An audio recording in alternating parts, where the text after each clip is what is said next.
Second graders, today is all about printing, and you are going to be traveling to each table in the room to do some different printing. The first thing you're going to want to do is get your name on the little white piece of paper that's at your table.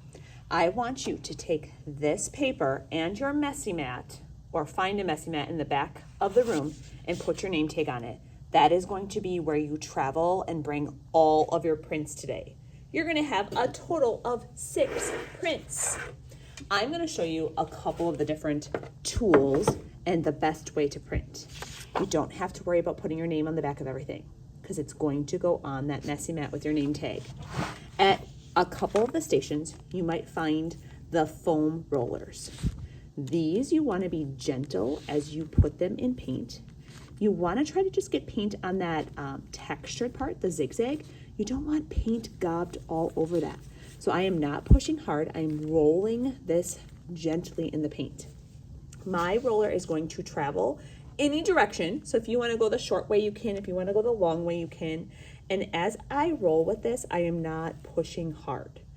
It's okay to have your printing rolls overlap, so you have lots of zigzags. I'm gonna show you just a little bit right here. What happens is if I push too hard, I'm not gonna see that awesome texture. It's just gonna be gobby, and that's not what we want. Some of these stations are not gonna take you very long. You're gonna take your print, only your print, and you're gonna carry it to your messy mat at the back counter. Then you get to travel to the next table. So some of the tables have, trade my tray out here, have bubble wrap printing. I'm gonna zoom out because the bubble wrap is long. When you paint on top of the bubble wrap, you don't need to push hard. If you pop the bubbles on purpose, that is going to get you a specials note because you want the bubbles. That's what's going to stamp. That's what's going to print. I am gently putting paint on the bubbles. I am trying to only get it on the top. I don't want it gobbed in between all those bubbles. The top of the bubble is what's going to print and get you that nice circle texture. So a little bit of paint all over that bubble wrap. The easiest way to do this is to take one of those papers. I've got a whole bunch. Take one paper. I'm gonna put the paper on top of my bubbles, so I'm not worried about picking it up, and I am gently pushing. If I push hard, they'll pop. I don't need to push hard. Rubbing all over, and when I pull that print, I get an awesome bubble print. Is it perfect? No, that's the thing about printing. It's not gonna be perfect. So there will be a couple stations where you bubble print, a couple stations where you do the rollers. I'm gonna carry this print to my messy mat with my name tag.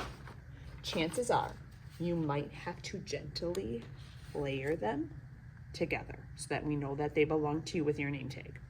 So there's a couple bubble prints, there's a couple foam rollers, there is a table that has Q-tip stamping, Q-tip printing.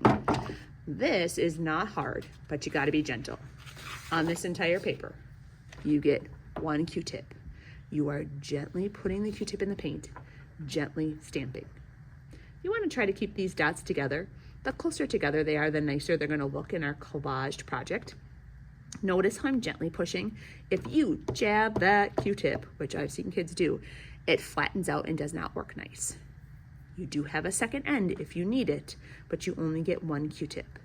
When your papers are all printed and you've traveled to all 6 tables and you have 6 prints on your messy mat with your name tag, that is when you are done.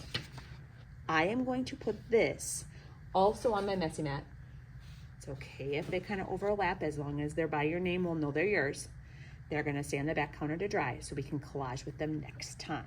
6 prints in total today.